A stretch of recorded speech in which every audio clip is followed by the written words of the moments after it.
Hello प्यारे बच्चों, बहुत बहुत स्वागत है सभी का आज के इस सेकेंड लेक्चर में। चैप्टर का नाम है मोशन। और प्यारे बच्चों, आपसे फिर से गुजारिश है, वीडियो को पूरा देखिएगा और अपने दोस्तों के बीच में शेयर ज़रूर करिएगा। और अगर आप चैनल पर पहली बार आ रहे हैं तो इस चैनल को सब्सक्राइब जरूर करिएगा और ऑल नोटिफिकेशंस पे क्लिक करना बिल्कुल ना भूलिए। ये लेक्चर में लास्ट क्लास में हम लोगों ने डिस्कस किया था डिस्टेंस और डिस्प्लेसमेंट। मैंने आप लोगों को एक छोटा सा क्वेश्चन होमवर्क में दिया था और उम्मीद है कि आप लोगों ने वो भी क्वेश्चन कर लिया होगा, है ना। तो चलिए देखते हैं जरा कि वो क्वेश्चन हमारा क्या था। क्वेश्चन हमारा ये था जिसमें मैंने कुछ इस तरीके से आप लोगों को सवाल दिया हुआ था। कोई आदमी था जो कि डिस्टेंस ट्रेवल करता है ईस्ट की ओर। मैंने आप लोगों को बोला था कि इस तरीके से हम लोग नॉर्थ, साउथ, ईस्ट और वेस्ट ये हम लोग बनाते हैं। और हमने आपको बोला था कि वो आदमी जो है ईस्ट की तरफ चलता है कितना मीटर, 1.5 मीटर। तो 1.5 मीटर ईस्ट की तरफ चला। उसके बाद में साउथ की तरफ चलता है 2 मीटर। साउथ की तरफ 2 मीटर चलता है, ठीक है ना। हाँ, साउथ की तरफ 2 मीटर ऐसे करके चला, 2 मीटर। ये तुम्हारा था 1.5, ठीक है। उसके बाद में फिर से ईस्ट की तरफ चलता है 4.5 मीटर। ईस्ट की तरफ ही फिर 4.5 मीटर चलता है इस तरीके से। तो आप लोगों को बताना था डिस्प्लेसमेंट कितना है। डिस्प्लेसमेंट आप लोगों को बताना था, कुछ नहीं करना है, बहुत सिंपल सा क्वेश्चन था तुम्हारा, ठीक है। इसको हम लोग कुछ नहीं करेंगे, इस वाली लाइन को उठा करके हम लोग यहाँ पर ऐसे करके रख देंगे। तो हमारा ईस्ट डायरेक्शन में वो इतना चला है और साउथ में कितना चला है, इतना चला है, बस। और इसी तरीके से हम लोग आंसर निकाल लेंगे। तो ये तुम्हारा 4.5 प्लस 1.5 ये तुम्हारा कितना हो गया, ये हो गया तुम्हारा 6। और ये कितना हो गया, इतना। तो यहाँ से जो हमारा डिस्प्लेसमेंट है, तो डिस्प्लेसमेंट तुम्हारा यहाँ से यहाँ तक ये तुम्हारा डिस्प्लेसमेंट हो जाएगा और इसकी वैल्यू हो जाएगी तुम्हारी x, ठीक है। तो यहाँ से x बराबर अगर हम लोग निकालेंगे तो पाइथागोरस थ्योरम का प्रयोग करके निकाल लेंगे। आंसर हो जाएगा तुम्हारा 6 का होल स्क्वायर प्लस 2 का होल स्क्वायर। और ये तुम्हारा हो जाएगा x बराबर √36 प्लस 4 और ये हो जाएगा √40 और ये हो जाएगा तुम्हारा x बराबर 2√10। इतने मीटर जो है ना आंसर आ जाएगा, इतने मीटर आंसर आ जाएगा ऐसे करके, ठीक है। इतने मीटर, चलिए, तो इतने मीटर आंसर आ जाएगा ऐसे करके। ये आई होप सो कि सभी लोगों को ये चीज़ क्लियर हो गई होगी, ठीक है ना। हाँ, ये ऐसे करके यूं, ठीक है। तो ये तुम्हारा क्वेश्चन था, ऐसे क्वेश्चंस को ऐसे ही करना होता है, ठीक है। चलिए, डिस्टेंस हम लोग कल बता ही चुके थे आप लोगों को। उसके बाद में हम लोग आते हैं यूनिफॉर्म मोशन और नॉन यूनिफॉर्म मोशन। प्यारे बच्चों, ये यूनिफॉर्म मोशन और नॉन यूनिफॉर्म मोशन क्या होता है, जैसे कि समझिएगा, यूनिफॉर्म मोशन वो होती है जब कोई भी बॉडी सेम टाइम में सेम डिस्टेंसेस ट्रेवल करती है। जैसे कि यूनिफॉर्म मोशन की अगर हम लोग बात करें, एक एग्जांपल लेते हैं यहाँ पर, समझिएगा। तो एग्जांपल में जैसे हम लोगों ने यहाँ पर ये एक सड़क ले ली, सड़क, ठीक है ना। हाँ, ये तुम्हारी सड़क है और सपोज दैट यहाँ पर इस तरीके से एक कार, अरे ये तुम्हारी एक कार है यहाँ पर, ठीक है। एक ये तुम्हारी कार है ऐसे करके, हाँ, ये कार है ऐसे करके, ये कार है। और ये कार सपोज दैट मान लेते हैं कि ये t बराबर 0 पर यहाँ पर थी, ठीक है। और ये कार t बराबर 10 सेकेंड में यहाँ पर पहुँच गई, t बराबर 10 सेकेंड में यहाँ पर पहुँच गई, ठीक है ना। हाँ, 10 सेकेंड में, ठीक है। और अगले 10 सेकेंड में वो कार तुम्हारी यहाँ पर पहुँच गई ऐसे करके, उतनी ही दूरी पर, ठीक है। तो t बराबर तुम्हारा ये हो गया 20 सेकेंड्स। तो कुल मिलाकर के अगर हम लोग देखें जरा ध्यान से, तो यहाँ से लेकर, अरे यहाँ से लेकर के जो यहाँ तक की जो डिस्टेंस है ये वाली, और यहाँ से लेकर के जो यहाँ वाली डिस्टेंस है, ये तुम्हारी दोनों डिस्टेंसेस बिल्कुल बराबर हैं, ठीक है। ये भी तुम्हारी मान लेते हैं 100 मीटर है, ठीक है ना। हाँ, और ये भी तुम्हारी 100 मीटर है। तो कुल मिलाकर के अगर हम लोग बात करें तो 100 मीटर और 100 मीटर ये जो है ना सेम टाइम में इक्वल डिस्टेंसेस ट्रेवल कर रही हैं। तो इस तरीके की जो मोशन होती है ये तुम्हारी यूनिफॉर्म मोशन का एक एग्जाम्पल होती है, ठीक है। This is a uniform motion, ठीक है। मगर नॉन यूनिफॉर्म मोशन क्या होती है? नॉन यूनिफॉर्म मोशन वो होती है जब कभी ऐसा ना हो, जैसे अलग अलग टाइम इंटरवल्स में अलग अलग डिस्टेंस ट्रेवल करे। मान लो ये गाड़ी यहाँ से यहाँ पर खिसक गई, ठीक है, हाँ ये गाड़ी यहाँ से यहाँ तक खिसक गई ऐसे करके, तो ये वाला जो तुम्हारा एग्जाम्पल होगा, ठीक है। अब मान लेते हैं यहाँ से 100 ना होकर के ये 150 मीटर हो गया, 150 मीटर। तो इस तरीके की जो मोशन है ये तुम्हारी नॉन यूनिफॉर्म मोशन का एक एग्जांपल है, नॉन यूनिफॉर्म मोशन, ठीक है ना। तो यहाँ पर मैं लिखता हूँ यूनिफॉर्म मोशन में when a moving body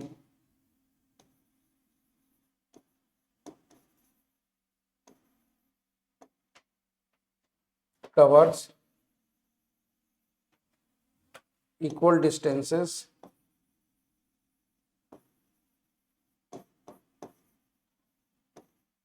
in equal time intervals.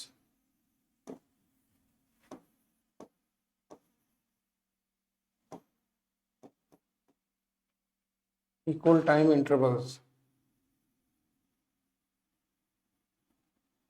ठीक।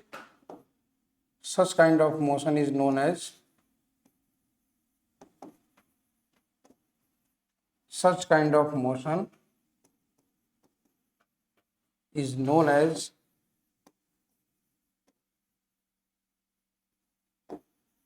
यूनिफॉर्म मोशन, ठीक है ना।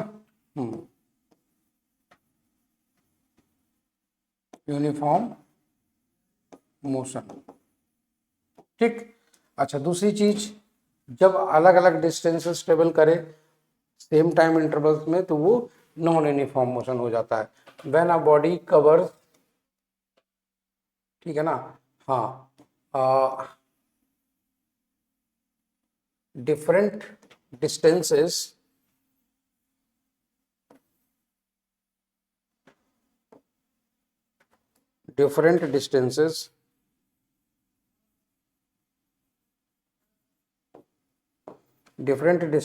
in equal time intervals in equal time intervals, अरे,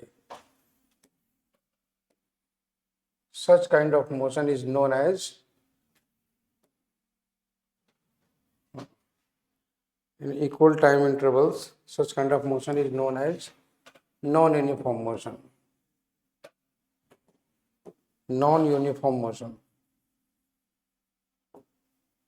non-uniform motion, ठीक। तो ये तुम्हारा इसका एग्जाम्पल हो जाता है, ठीक है ना। तो इसके कई सारे और भी एग्जाम्पल हैं, जैसे कोई भी बॉडी जो आसमान से गिर रही हो तो उसके द्वारा हर सेकंड में चली गई दूरी अलग अलग होती है, हर सेकंड में चली गई दूरी अलग अलग होती है कोई भी बॉडी, ठीक है ना। तो नॉन यूनिफॉर्म मोशन का है कि कोई भी बॉडी जो कि फ्रीली फॉल कर रही हो under gravity, body freely falling under gravity is an example of non uniform motion. कैसे, जरा समझिएगा। जैसे कि मान लेते हैं कि हमने किसी गेंद को यहाँ से छोड़ दिया, ऐसे करके हमने किसी गेंद को यहाँ से ऐसे करके छोड़ दिया, ठीक है ना, हाँ ऐसे करके। अब ये जो बॉडी है ये तुम्हारी अंडर ग्रेविटी तुम्हारी गिरेगी यहाँ से यहाँ तक, ठीक है। ये अंडर ग्रेविटी तुम्हारी यहाँ से यहाँ तक ऐसे करके गिरेगी, मगर जरा सोचिएगा, हाँ ये यहाँ से गिरेगी। तो जब t इक्वल टू 0 टाइम पर, t इक्वल टू 0 टाइम पर 0 0 पर यहाँ पर है और ये बॉडी यहाँ से यहाँ पर आई, ठीक है ना, हाँ। तो t इक्वल टू 0 टाइम पर, अब ये t इक्वल टू 0 1 सेकेंड हो गया। यहाँ पर इसकी जो u थी वो तुम्हारी थी 0, ठीक है ना। यहाँ पर इसकी जो वेलोसिटी थी वो थी तुम्हारी 0, u बराबर 0। मगर यहाँ पर जब इसका ये हो गई तो ये हो गई तुम्हारी 9.8 मीटर प्रति सेकेंड, ठीक है। उसके अगले 1 सेकेंड में इसकी जो स्पीड हो गई वो हो गई तुम्हारी ऐसे करके, ये हो गई 9 दूनी 18, 19.6 हर सेकंड इसकी स्पीड बढ़ती चली जाती है। तो ये हो गई 19.6 मीटर प्रति सेकंड। तो अलग अलग सेकंड में इसके द्वारा चली गई दूरी भी तुम्हारी बढ़ती चली जाएगी। अगले सेकंड में इसकी डिस्टेंस ये यहाँ पर यहाँ से यहाँ तक की डिस्टेंस ट्रेवल करेगी इस तरीके से। तो ये अब ये इसकी हो जाएगी तुम्हारी 19 और 9 तरीका 27, 28.4। ठीक है। तो ये 19 हो गया, हाँ, 8 6 14, और ये हो जाएगा 14 4 9 और 9 18, 18 1 19। ठीक है। तो 29.4 मीटर पर सेकेंड। तो इसकी जो स्पीड यहाँ पर हो गई वो हो गई तुम्हारी 29.4 मीटर प्रति सेकेंड। सोचो जरा कि ये सब एक एक सेकेंड के अंतराल पे हो रहा है, ये सब एक एक सेकेंड के अंतराल पे हो रहा है। ये यहाँ पर 1 सेकेंड था, अब ये यहाँ पर 2 सेकेंड हो चुका है, अब ये यहाँ पर, अरे ये यहाँ पर, अब ये यहाँ पर 3 सेकेंड हो चुका है। तो अंदाज़ा लगाइए कि ये तुम्हारा जो डिस्टेंस है वो तुम्हारी इतना अंतर आ रही है। तो ऑब्वियस सी बात है कि ये तुम्हारी नॉन यूनिफॉर्म मोशन है। तो यहाँ पर मैं लिखता हूँ a body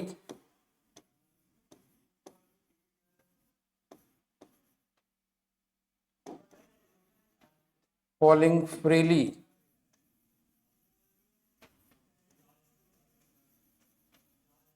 under gravity is an example of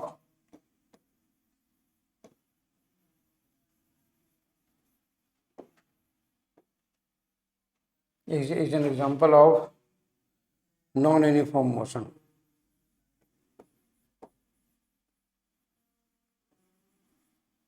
Non-uniform motion, ठीक। तो ये तुम्हारा ये भी इसका एक नॉन यूनिफॉर्म मोशन का एक एग्जाम्पल है। हम लोग जब घर से निकलते हैं शहर में कहीं अपने ऑफिस जाने के लिए, तो वो मोशन भी हम लोगों की नॉन यूनिफॉर्म मोशन का एग्जाम्पल है, क्योंकि मेरी गाड़ी की स्पीड लगातार बढ़ेगी, कहीं चेंज घटेगी, फिर बढ़ेगी, फिर घटेगी, कहीं जीरो हो जाएगी। तो इस तरीके से जो अलग अलग टाइम इंटरवल्स में हम डिस्टेंसेस जो ट्रेवल करेंगे वो भी हमारी इसी का एग्जाम्पल होगी। ठीक है ना, नॉन यूनिफॉर्म मोशन का ही एग्जाम्पल होगी। तो आई होप सो कि ये चीज़ आप लोगों को क्लियर हो गई। उसके बाद में हम लोग आते हैं स्पीड, वेलोसिटी एंड एक्सेलरेशन। ये क्या होता है? तो प्यारे बच्चों, जब हम लोग बात करते हैं स्पीड की, स्पीड को हिंदी में हम लोग बोलते हैं चाल। ठीक है ना, स्पीड को हिंदी में हम लोग बोलते हैं चाल। देखिए, स्पीड का जो फॉर्मूला होता है वो होता है तुम्हारा distance travelled upon time taken. जब कोई भी बॉडी किसी टाइम इंटरवल में कोई डिस्टेंस ट्रेवल करती है तो हम लोग बोलते हैं कि गाड़ी मोशन में है।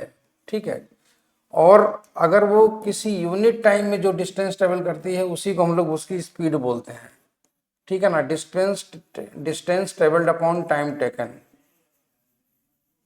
ठीक, distance travelled upon time taken. ठीक है। तो यहाँ पर जो इसकी यूनिट बन जाती है वो बन जाती है तुम्हारी मीटर पर सेकेंड। इसकी जो एसआई यूनिट बन जाती है, एसआई यूनिट, ठीक है ना, हाँ एसआई यूनिट। तो इस एसआई यूनिट बन जाती है, इसकी डिस्टेंस की यूनिट होती है मीटर। ठीक है ना, हाँ, और टाइम की यूनिट हो जाती है सेकेंड। तो मीटर पर सेकेंड ये इसकी यूनिट बन जाती है। ठीक है ना, हाँ, ये इसकी यूनिट बन जाती है ऐसे करके। आई होप सो कि ये चीज़ आप लोगों को क्लियर हो गई होगी। ठीक है ना, हाँ। चलिए, दूसरी चीज़, तो यहाँ से हम लोग एक तरीके से ये लिख सकते हैं, यहाँ से हम लोग लिख सकते हैं distance travelled in unit time. Distance travelled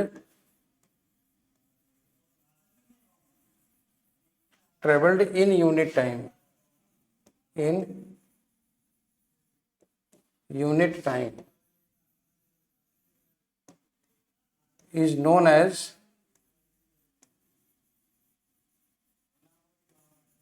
speed, is known as speed।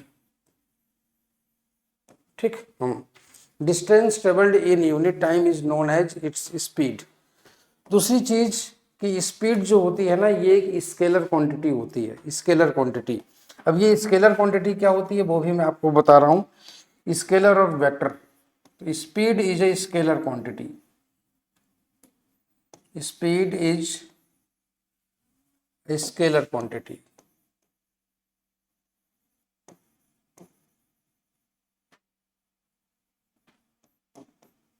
देखो, स्पीड को बताने के लिए कभी डायरेक्शन की ज़रूरत नहीं पड़ती है। डायरेक्शन बताने की ज़रूरत नहीं है, सीधे हम बोलते हैं कि गाड़ी की मेरी स्पीड इतनी थी। उस समय हमें डायरेक्शन की कोई ज़रूरत नहीं होती। तो स्केलर क्वांटिटीज वो होती हैं जिनमें सिर्फ नंबर होता है, मैग्नीट्यूड होता है, इनमें कभी डायरेक्शन बताने की ज़रूरत नहीं पड़ती है, ठीक है। और जिनमें डायरेक्शन बताने की ज़रूरत पड़ती है वो होती हैं वेक्टर क्वांटिटी, जैसे कि फोर्स। हमने बोला हमने दरवाज़ा खोलने के लिए फोर्स लगाया, 10 न्यूटन का फोर्स लगाया, मगर गेट नहीं खुला।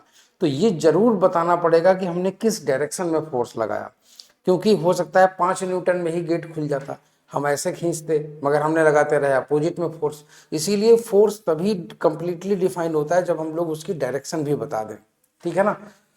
तो ऐसे ही ये चीज़ हमें पता चल जाती है। अब दूसरी चीज़, अभी स्पीड की अगर हम लोग बात करें तो स्पीड तुम्हारी दो तरीके की होती है।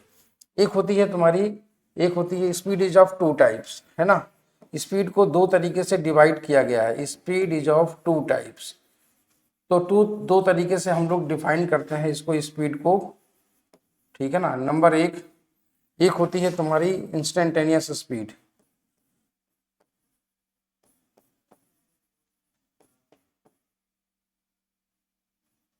एक होती है इंस्टेंटेनियस स्पीड और दूसरी होती है तुम्हारी average speed.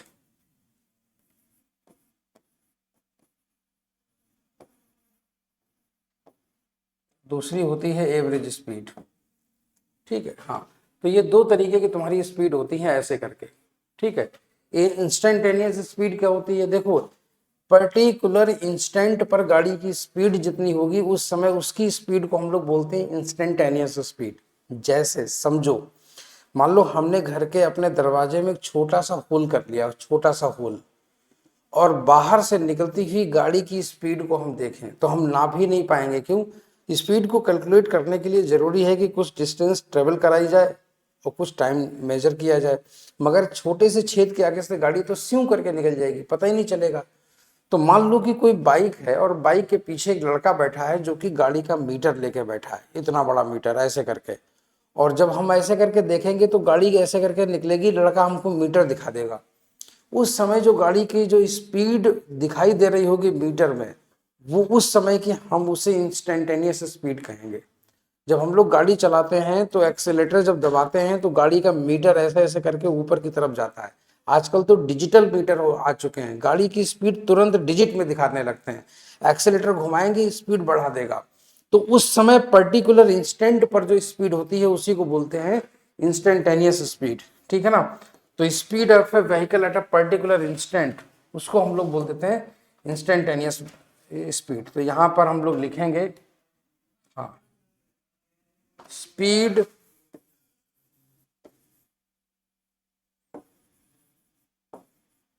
of a body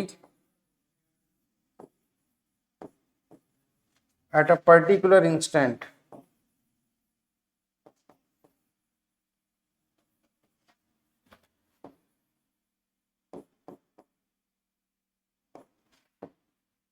is known as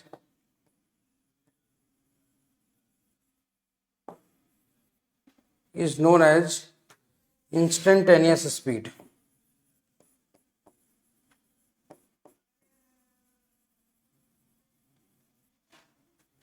Is known as instantaneous speed. और इस स्पीड को मापने के लिए टाइम इंटरवल बहुत छोटा होता है, पर्टिकुलर इंस्टेंट, इसीलिए इसको ऐसे करके लिखा जाता है, UINST नीचे लिखा जाता है, और इस यहाँ पर एक लिमिट लगा दी जाती है, लिमिट डेल्टा टी जो होता है वो तुम्हारा 0 लगभग होता है, और यहाँ पर लिखा जाता है delta S upon delta T, ठीक है ना। हाँ, तो यहाँ पर time is very very small, ठीक है। तो डेल्टा S का मतलब है डिस्टेंस ट्रेवल्ड, ठीक, और हाँ, डिस्टेंस ट्रेवल्ड, और यहाँ पर जो है डेल्टा टी टेंस टू 0 का मतलब क्या है, very small time interval, very small time interval, very small time मतलब बहुत ही छोटे समय में, बहुत ही छोटे से समय में जो डिस्टेंस ट्रेवल करी जाएगी उसको हम लोग बोलेंगे क्या, उसको हम लोग बोलेंगे इंस्टेंटेनियस स्पीड, बहुत ही छोटे से टाइम में। ठीक है ना। तो ये बहुत छोटा सा टाइम होता है। अब ये हम आपको बताएंगे ग्राफ में। मैं जब ग्राफ आप लोगों को बताऊंगा इसके, तब मैं आपको ग्राफ से कैलकुलेट करना बताऊंगा कि कैसे कैलकुलेट करते हैं इंस्टेंटेनियस स्पीड ग्राफ से। ठीक है, फिलहाल अभी ये इतना ही हम लोग समझेंगे। उसके बाद में हम लोग आते हैं आगे की तरफ, तो हम लोग यहाँ पर पढ़ते हैं एवरेज स्पीड। अब देखिएगा एवरेज स्पीड क्या होती है। जब हम लोग बात करते हैं एवरेज स्पीड की, हाँ, एवरेज स्पीड, तो एवरेज स्पीड बराबर जो लिखा जाता है वो लिखा जाता है total distance upon total time. ठीक है, हाँ, तो एवरेज स्पीड का फॉर्मूला होता है total distance upon total time. ठीक है, हाँ, total distance travelled upon total time, total distance travelled,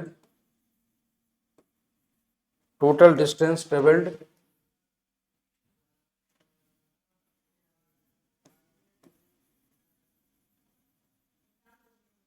total distance travelled upon total time, total time taken.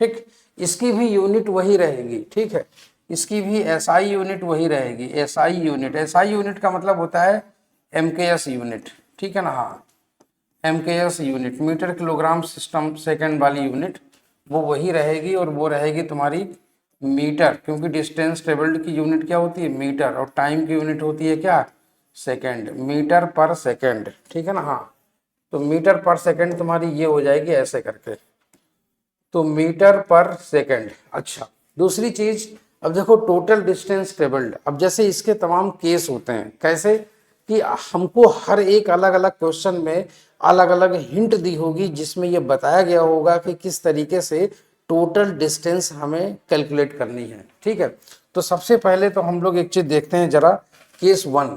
तो केस वन हमारा क्या है जरा देखते हैं। ठीक है ना, हाँ, केस वन।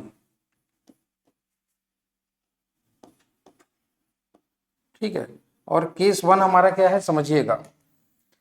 जैसे कि कोई गाड़ी है, कोई गाड़ी इस तरीके से चल रही है। ठीक है, सपोज दैट कि कोई गाड़ी अगर इस तरीके से चल रही है ऐसे करके, कोई गाड़ी अगर इस तरीके से चल रही है ऐसे करके, ए यूं करके। ठीक है, हाँ, मान लेते हैं ऐसे करके। ठीक है, ये तुम्हारी गाड़ी है ऐसे करके, और ये ऐसे करके जा रही है। ये गाड़ी तुम्हारी यहाँ से चली ऐसे करके, और ये यहाँ से यहाँ पर आई, और ये उसके बाद में तुम्हारी गाड़ी जो है ना वो तुम्हारी यहाँ पर पहुँच गई। ये तुम्हारी गाड़ी यहाँ पर पहुँच गई ऐसे करके। ठीक है, और मान लेते हैं कि जो टाइम है तुम्हारा, टाइम टी बराबर 0 0 यहाँ पर है। ठीक है, और मान लेते हैं कि टाइम यहाँ पर तुम्हारा हो गया टाइम टी बराबर T1, यहाँ से यहाँ तक का टाइम T1 लगा, और जो यहाँ से यहाँ तक का जो टाइम लगा वो लगा तुम्हारा T1 plus T2। T1 plus T2 तुम्हारा कहाँ से कहाँ तक का है, यहाँ से यहाँ तक का, मतलब टोटल टाइम है तुम्हारा T1 प्लस T2 यहाँ से वहाँ तक का। ठीक है, और मान लेते हैं कि जो डिस्टेंस ट्रेवल करी है, डिस्टेंस, तो वो यहाँ से यहाँ तक की जो डिस्टेंस है, ठीक है ना, हाँ, यहाँ से यहाँ तक की जो डिस्टेंस है वो है तुम्हारी ये है तुम्हारी S1। ठीक है, ये तुम्हारी S1 है डिस्टेंस, और मान लेते हैं कि जो ये वाली जो डिस्टेंस है, ये वाली, ठीक है, हाँ, ये वाली जो डिस्टेंस है तुम्हारी, ये, इसका नाम है S2। ठीक है, तो अगर कोई हमसे पूछेगा कि टोटल डिस्टेंस ट्रेवल कितनी हुई है, ठीक है, हाँ, टोटल डिस्टेंस ट्रेवल्ड, ठीक, टोटल डिस्टेंस ट्रेवल्ड, तो यहां पर मैं आपसे बोलूंगा total distance travelled, total distance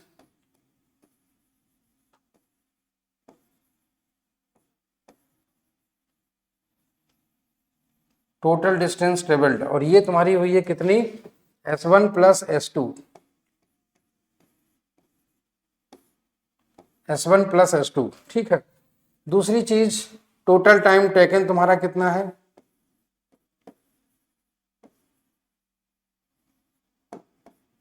total time taken, total time taken तुम्हारा कितना है, वो है तुम्हारा T1 plus T2।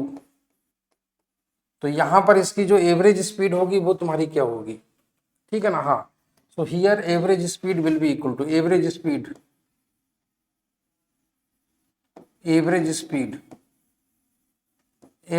will be equal to S1 plus S2 upon T1 plus T2, ठीक है ना। हाँ, T1 plus T2, तो ये हो जाएगी तुम्हारी एवरेज स्पीड, ठीक है। ऐसे करके एवरेज स्पीड ये हो जाएगी तुम्हारी। तो ये यहाँ पर इसका फॉर्मूला हो गया एवरेज स्पीड का। आई होप सो कि ये चीज आप लोगों को क्लियर हो गई होगी, ठीक है ना। तो यहाँ पर कोई कार जो है ना वो तुम्हारी इस तरीके से यात्रा करती है, ठीक है। चलिए, तो आगे की तरफ हम लोग बढ़ते हैं। अब देखते हैं जरा केस नंबर 2। केस नंबर 2 तुम्हारा क्या होता है, ठीक है। टोटल डिस्टेंस ट्रेवल तुम्हारी ऐसे करके ये थी। चलिए, अच्छा, अब आते हैं जरा केस नंबर 2। इसके भी हम लोग कई तरीके के एग्जाम्पल देख सकते हैं। जैसे मान लेते हैं कि अगर कोई एग्जाम्पल है, ठीक है, मान लेते हैं कि अगर कोई एग्जाम्पल हमारा इस तरीके से दिया जाए, ठीक है, हाँ, इस तरीके से कि if T1 equal to 40 second, T2 equal to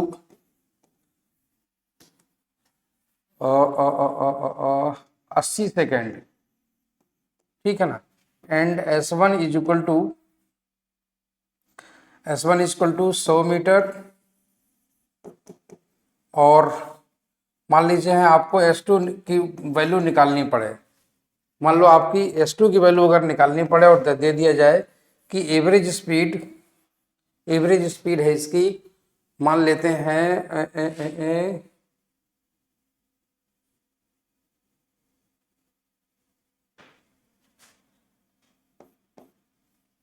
average speed इसकी हो गई 2 मीटर पर सेकेंड।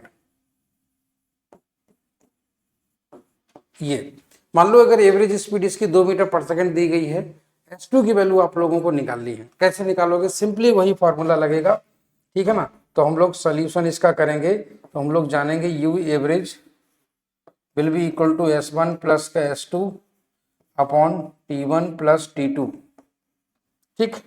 तो ऐसे केस में तुम्हारा, हाँ, हाँ, ऐसे केस में तुम्हारा ये हो जाएगा 2, ठीक है ना। 2 बराबर S1 प्लस S2, तो S1 है तुम्हारा 100 प्लस तुम्हारा S2, ठीक है, upon T1 plus T2। T1 तुम्हारा कितना हो गया, एक, ये हो गया तुम्हारा टोटल 120, तो ये हो गया तुम्हारा 240, इधर मल्टीप्लाई करा दोगे ऐसे करके इधर, और ये हो जाएगा तुम्हारा 100 प्लस S2। तो ये तुम्हारा यहाँ से एक, ठीक है ना, S2 will be equal to 140 आ जाएगा, 140 मीटर, ठीक है।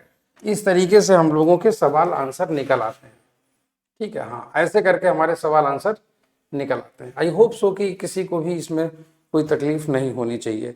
तो एवरेज स्पीड का एक तुम्हारा ये भी केस बनता है। दूसरा एक केस तुम्हारा ऐसे बनता है, केस नंबर 2, ठीक है, केस नंबर 2। इसमें गाड़ियों की स्पीड दे दी जाती है, ठीक है, इसमें गाड़ियों की स्पीड दे दी जाती है ऐसे करके। मान लेते हैं गाड़ियों की स्पीड ऐसे करके दे दी गई, यूं करके, ठीक है। एक तुम्हारा पहिया ये यहां पर है, एक तुम्हारा पहिया ये यहां पर है, ये ऐसे करके, ठीक है। हाँ, और ये ऐसे करके एक गाड़ी तुम्हारी यहां से चली, और सपोज दैट ये गाड़ी जो है ना वो तुम्हारी यहां से यहां तक आ गई, और बाद में तुम्हारी गाड़ी यहां से ऐसे करके यहां तक आ गई, ठीक है। हाँ, अरे अरे अरे अरे अरे, हाँ, ये तुम्हारी गाड़ी बाद में यहां से यहां तक आ गई। सपोज दैट गाड़ी जो है ना वो तुम्हारी यहां से यहां तक इस स्पीड से चली, तो गाड़ी तुम्हारी ये वाली तुम्हारी यहां से इस स्पीड से इस स्पीड तक यहां तक चली। तो यहां से हमने ये बोला कि गाड़ी चली तुम्हारी U1 से, और यहां पर गाड़ी जो तुम्हारी चली है वो चली तुम्हारी U2 से, ठीक है। हाँ, U2 से, ठीक। और मान लेते हैं कि जो टाइम लगा है, टाइम, तो यहां से t बराबर 0 है, और यहां पर t बराबर तुम्हारा सॉरी, यहां पर है t बराबर T1, और यहां पर जो यहां तक जो आने में समय लगा है वो लगा है T1 प्लस T2, ठीक। तो ये तुम्हारे ये हो गए पूरे टाइम। तो अब तुम्हें ये बताना है कि टोटल डिस्टेंस कितनी हो जाएगी। तो यहाँ से हम लोगों को ये डिस्टेंसेस कैलकुलेट करनी पड़ेंगी सबसे पहले, ठीक है ना। तो यहाँ से ये वाली जो डिस्टेंस हम लोगों को कैलकुलेट करनी पड़ेगी, यहाँ से लेकर के ये ऐसे करके एक, हाँ ऐसे करके ये वाली जो डिस्टेंस है, ये डिस्टेंस हम लोगों को कैलकुलेट करनी पड़ेगी। और ये डिस्टेंस तुम्हारी कितनी है, ये डिस्टेंस होगी तुम्हारी S1, ठीक है। ऐसे ही तुम्हारी ये वाली डिस्टेंस होगी और ये होगी डिस्टेंस S2, ठीक है। हाँ ये होगी तुम्हारी डिस्टेंस S2। तो S2 डिस्टेंस, अब ये तुम्हारे दोनों कंप्लीट करनी पड़ेंगी हम लोगों को। तो यहाँ पर जो है ना, हम लोगों को यहाँ से लेकर के यहाँ तक ये कार गई है U1 स्पीड से, मगर यहाँ से यहाँ तक कार गई है U2 स्पीड से। पहली चीज, यहाँ से यहाँ तक का जो टाइम है वो है तुम्हारा कितना, T1 तुम्हारा टाइम लग रहा है। मगर जरा सोचो कि जो उसके आगे का जो टाइम है, उसके आगे का जो टाइम है वो तुम्हारा कितना लग रहा है, उसके आगे का जो टाइम है वो तुम्हारा कितना लग रहा है, अरे हाँ, उसके आगे का जो टाइम है वो तुम्हारा कितना लग रहा है, T2 टाइम लग रहा है। मतलब यहाँ से यहाँ तक का जो टाइम है वो T2 है, ठीक है। तो यहाँ से हम लोग लिखेंगे हियर स्पीड्स कार ट्रेवल्स, हाँ यहाँ पर मैं लिखता हूं हियर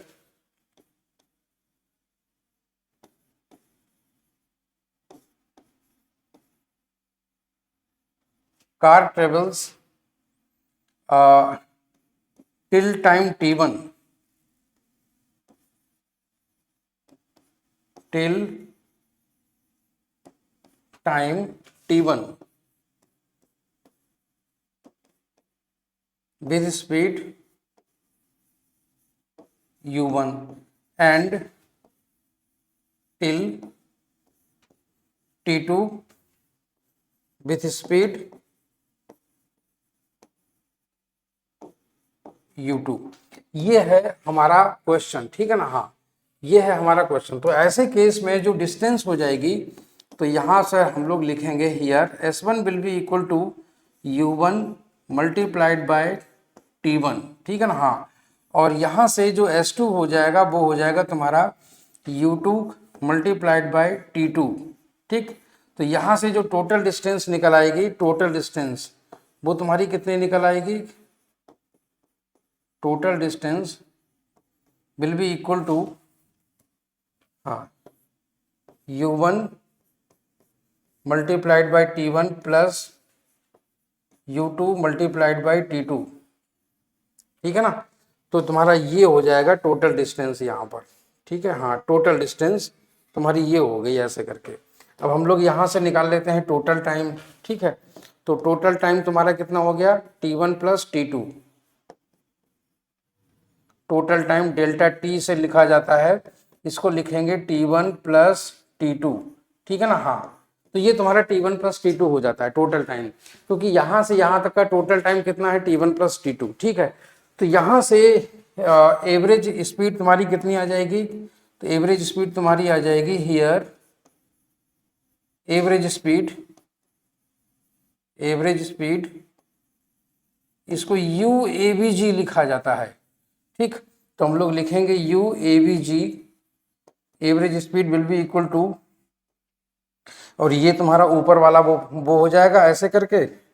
यहाँ पर लिखेंगे U1 T1 plus U2 T2 upon T1 plus T2। ये तुम्हारा फॉर्मूला हो जाता है और यही हमारा आंसर हो जाता है। ऐसे ही सवाल आपके एग्जाम्स में पूछे जा सकते हैं और पूछे जाते रहे हैं, ठीक है ना। तो ये तुम्हारे दूसरा केस हो गया, ठीक है। इसके अलावा इससे ज़्यादा डिफिकल्ट आपके एग्जाम में जनरली नहीं पूछा जाएगा, ठीक है ना। तो ऐसा सवाल, इस पर एक बेस्ड सवाल हम आपको लेकर के आएंगे, ठीक है।